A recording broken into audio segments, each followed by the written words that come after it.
The heavy responsibilities that had weighed on her all day finally came to an end when the petite woman glanced at the time displayed on her laptop screen.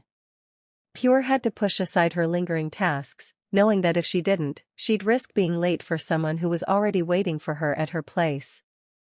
The phone, which had been resting idly on her desk, was picked up. Pure fingers tapped the screen, lighting it up. Numerous notifications popped up, but Pure chose to ignore most of them, except for one, a short message from her lover sent 40 minutes earlier. "I'm done with work. Waiting at home. Let me know when you leave the studio. I haven't seen you in 3 or 4 days. I miss you so much. Hurry back and call me baby next to my ear, okay?"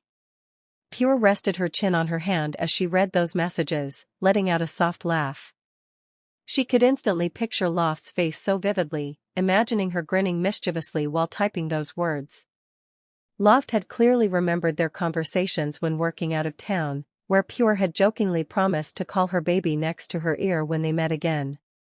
Loft had never forgotten to remind her of that promise, often playfully pleading for it, saying she could die at peace after hearing that. Pure had scolded her for being overly dramatic at the time, but Loft had only laughed, clearly enjoying the teasing. Yet, Pure could tell that deep down, Loft genuinely wanted to hear her say it. It was not just a joke. Since the day they had decided on their future together, their hearts had been set free. Both openly expressed their love for one another. Pure, who had once been reserved with her emotions, had changed, while Loft had reverted to her playful, talkative, and mischievous self she had been 2 years ago. The brightness and charm of the old Loft had returned, as if time hadn't managed to erase those parts of her. This might just be the happiest Pure had been in years. After smiling at her phone for a moment, Pure began typing a reply. The messages were intended to, first, inform Loft that she was heading home, and second, to tease her about the affectionate term Loft wanted to hear so badly. "I'm on my way home. I'll call you that when I get there, okay, baby?" With that taken care of, Pure grabbed her bag, slinging it over her shoulder, and got ready to leave. But just as she approached the door, her phone buzzed again. Assuming it was the tall girl seeing the text and responding to her, Pure picked it up, only to see her close friend Du's name flashing on the screen instead. "What's up?"